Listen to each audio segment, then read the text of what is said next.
The moon hung low in the ink-black sky, casting eerie shadows across the empty streets as a chilling wind whispered through the trees. Inside her dimly lit home, Emma, a middle-aged woman with a quiet demeanor, sat alone, engulfed in the solitude of the night.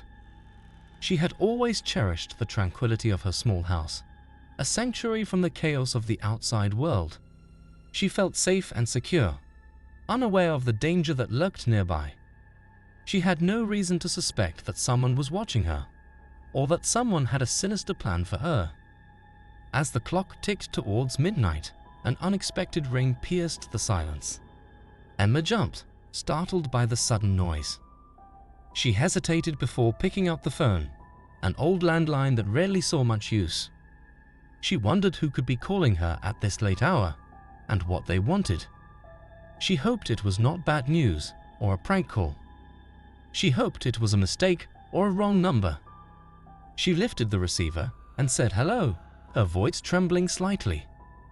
A shiver ran down her spine as a deep, unfamiliar voice echoed through the receiver. It sounded male and sinister. It had a mocking tone and a hint of amusement. It was not a friendly voice or a voice she recognized. It was a voice that made her blood run cold. It was a voice that belonged to a stranger, a stalker, a killer. "Hello, Emma. Surprised to hear from me," the voice purred, as if he knew her intimately. A cold sweat formed on Emma's forehead as her heart raced. She felt a surge of fear and confusion. She had no idea who this person was or how he knew her name. She had no idea what he wanted or why he was calling her. She had no idea how he got her number or where he was. She had no idea how long he had been following her or what he had done to others. She had a bad feeling about this and she wanted to hang up. But she was too afraid to move or to speak. She was too afraid to anger him or to provoke him. She was too afraid to die. Who are you?" she stammered, gripping the phone tighter. She hoped he would answer and explain. She hoped he would apologize and hang up. She hoped he would leave her alone and never call again.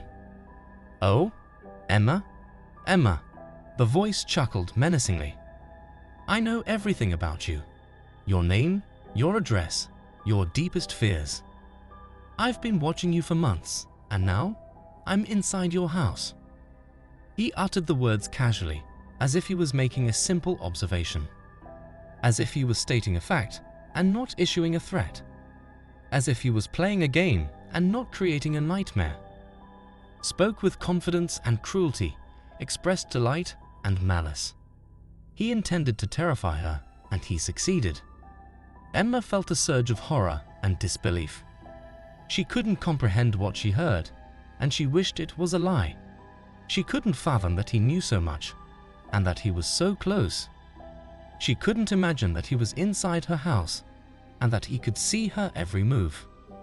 She couldn't accept that he was real, and that he was after her. She couldn't cope with the reality that this was happening, and that she was in mortal danger. Emma's breath hitched in her throat. Panic gripped her, but she managed to muster a trembling response. "Why are you doing this? What do you want from me?" The voice on the other end mocked. "Let's play a game, Emma. I challenge you to find me before I find you. The clock is ticking." With a sinister laugh, the stranger disconnected the call, leaving Emma in a state of terror. Frantically, she reached for her cell phone to call the police, but her trembling fingers fumbled with the buttons. The line remained ominously silent, devoid of the comforting dial tone. Desperation gnawed at her as she realized the gravity of the situation. Emma raced through her home, searching every room, every corner. Shadows seemed to lurk in the periphery of her vision, playing tricks on her fragile mind. The silence was broken only by the pounding of her own heartbeat. Fear carved lines on her face as minutes turned into agonizing hours. She felt trapped, alone, helpless. She felt exposed, vulnerable, hunted. She felt doomed, hopeless, dead. She felt his presence, his breath, his touch. She felt his knife, his thrust, his laugh. She felt nothing, nothing, nothing. She screamed, but no one heard. She fought, but no one helped. She ran, but no one followed. She hid, but no one found. She cried, but no one comforted. She died, but no one cared. She was gone, but he was still there. He was always there. In the distance, the wail of police sirens finally cut through the stillness. Relief washed over Emma as she opened her front door to the approaching officers. They quickly secured the area, conducting a thorough search of her home. To her horror, they found evidence of an intruder. Signs of forced entry and disturbing messages scrawled on the walls. The messages were taunting, threatening, and chilling. They read things like, "I'm watching you," "You can't hide from me," and "You're mine." As the police combed through the details, Emma felt a chill down her spine. The nightmare she had endured was not a mere figment of her imagination. It was a reality, a nightmare come true. Weeks passed, and a suspect was apprehended, a disturbed individual with a twisted obsession. He had been stalking Emma for months, tracking her every move, learning her every habit. He had been calling her from different numbers, playing mind games with her, making her fear for her life. He had been breaking into her house, leaving behind clues of his presence, making her feel violated and unsafe. He had been planning to kidnap her, torture her, and kill her. He had been caught just in time, thanks to a tip from a concerned neighbor. As Emma stood in the courtroom, facing the perpetrator, a mix of anger and relief consumed her. The stalker, now exposed, was to be locked away, bringing an end to the torment that had shattered her nights. Yet, as Emma tried to move on, an unsettling feeling lingered. The nightmare had left its mark, an indelible stain on her sense of security.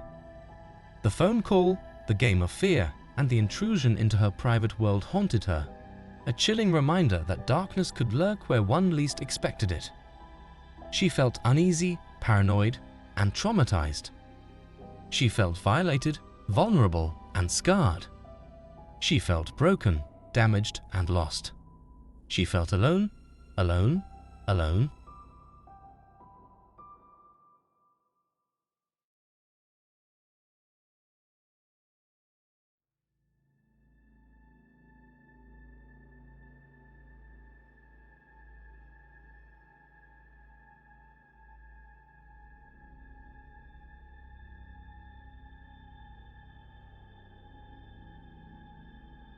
In the quiet suburban house, the night unfolded with an air of stillness as Emily found herself alone.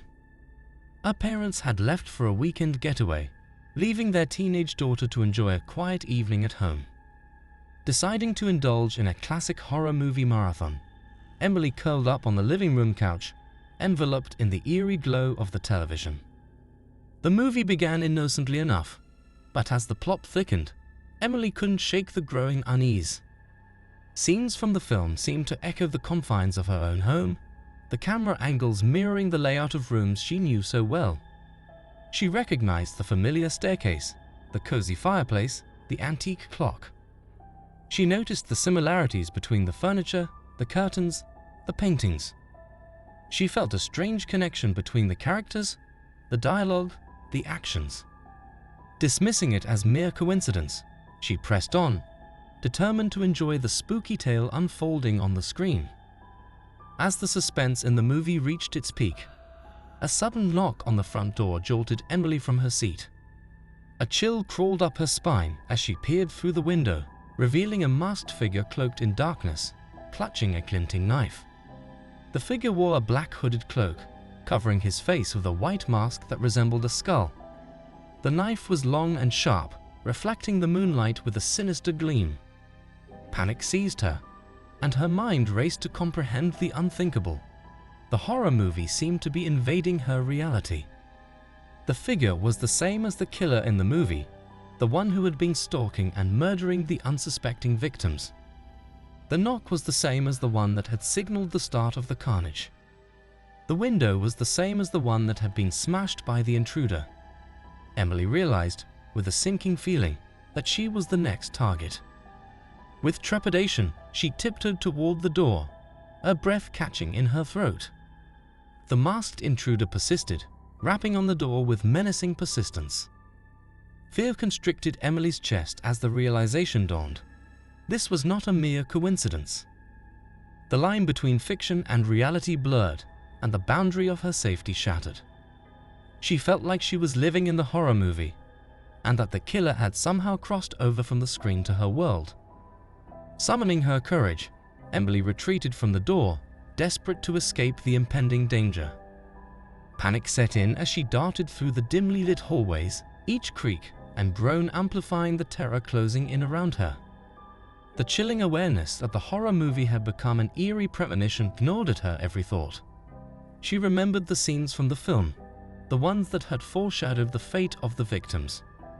She wondered if she could change her destiny, or if she was doomed to repeat it. Cornered in the living room, Emily fumbled to find a place to hide.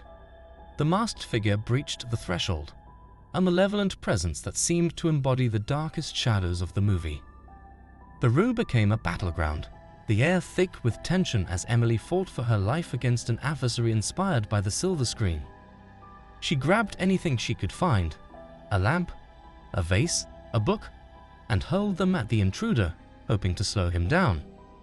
She dodged his swings, his slashes, his stabs, trying to avoid his blade. She screamed for help, for mercy, for salvation, hoping someone would hear her. She struggled to survive, to escape, to live, hoping this was not the end. A sudden twist of fate, however, intervened in the form of an unexpected savior. A neighbor, alerted by the commotion, burst through the front door, disarming the masked assailant.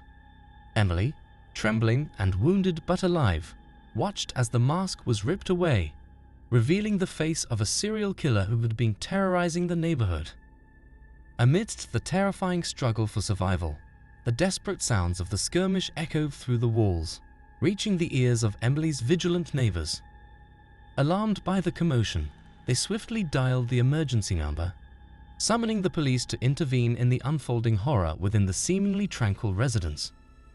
They hoped that the authorities would arrive in time to save Emily from the clutches of the masked killer, who had invaded her home and turned it into a scene of terror.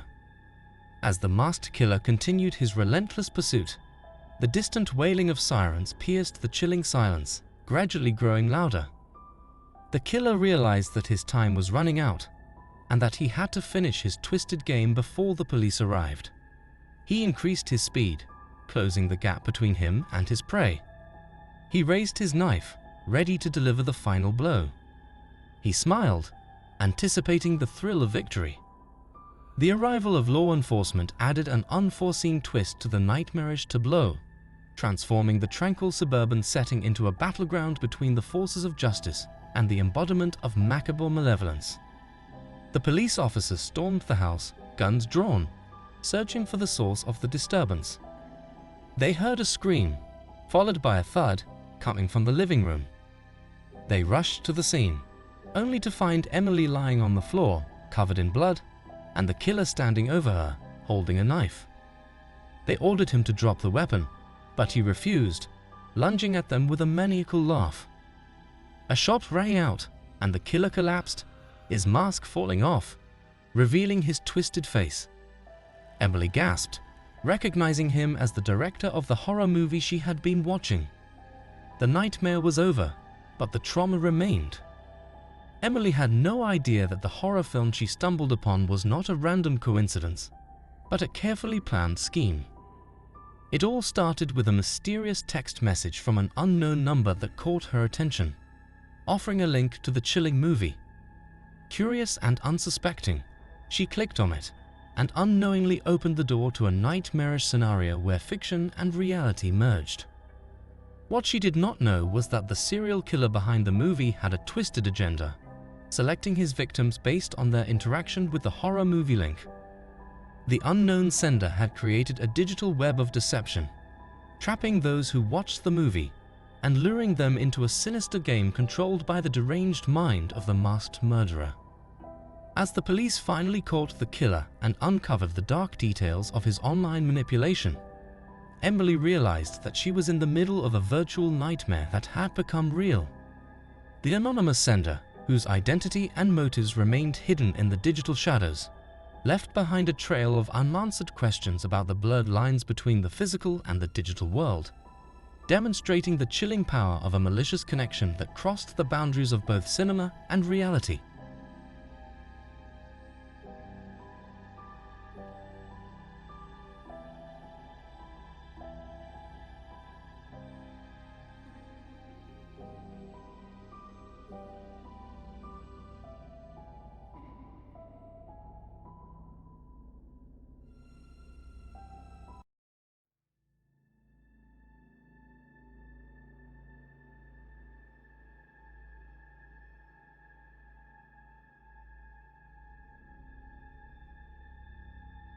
The serene afternoon was suddenly shattered by a thunderous crack that echoed through the once tranquil house. A frightened Emma, the young girl left home alone, instinctively rose from her seat. She felt a surge of adrenaline coursing through her veins as she followed the source of the noise. An unsettling feeling crept into her soul like an invisible shadow, whispering dark thoughts into her mind. She wondered who or what could have caused such a commotion, and if she was in danger. With each step toward the garage, the ominous noise intensified. It sounded like metal scraping against metal, accompanied by a faint hissing of steam. A heavy sense of dread hung in the air, as if something terrible had happened. The foreboding gnawed at Emma's nerves, making her hesitate before swinging open the garage door. She wondered what she would find behind it, and if she was ready to face it. She braced herself for the worst, hoping for the best. The scene that opened before her was a chilling picture of chaos. The car, crumpled and mangled, slammed violently against the unforgiving walls. The front bumper was smashed, the windshield was shattered, and the hood was bent out of shape. The car looked like it had been in a horrific accident, but there was no sign of another vehicle or any collision. Emma's worried eyes widened as her gaze fell on the bloodied figure behind the wheel. His face was pale and his eyes were closed, and a trickle of blood ran down his forehead. He looked like he was dead, but there was no sign of any injury or wound. Shock and fear gripped her for a moment, paralyzing her in place. Then her instincts kicked in, causing her to shriek sharply in terror. She ran toward the car, hoping that he was still alive and that this was all a nightmare. Panic gripped her. She staggered backwards, the realization of the horrifying picture before her gnawing at the edges of her consciousness. There was an electric anxiety in the air, and her thoughts were racing as she tried to make sense of the situation. What was unfolding in the garage seemed like a scene from a nightmare, an uninvited invasion of the sanctuary of her home. She felt a cold sweat on her brow and a lump in her throat. She reached for her phone, trembling, and dialed 911. She prayed that help would arrive soon, and that her father would survive. Overwhelmed with terror, Emma dialed the emergency number, her fingers frantically pounding the keys, calling both the police and the ambulance. The howling sirens grew louder and louder, promising the arrival of help to untangle the web of terror entangling her home. As she waited for the authorities to arrive, Emma's curiosity and anxiety collided. Unable to resist the urge to learn more, she turned to digital technology and began searching the internet for any information about the unexplained scene in her garage. She typed in the license plate number of the wrecked car, hoping to find some clues. What she discovered sent shivers down her spine, turning a bizarre incident into a nightmarish reality. The wrecked car, its grotesque picture and bloody driver were not isolated incidents. They were part of a series of mysterious deaths that had been plaguing the city for weeks. A sense of horror came over Emma as she found reports of similar accidents. Every time a car with a lifeless passenger appeared, witnesses were found dead in their own cars. The police had no leads, no suspects, no motives. The only common factor was a cryptic message left on each car: "You saw too much."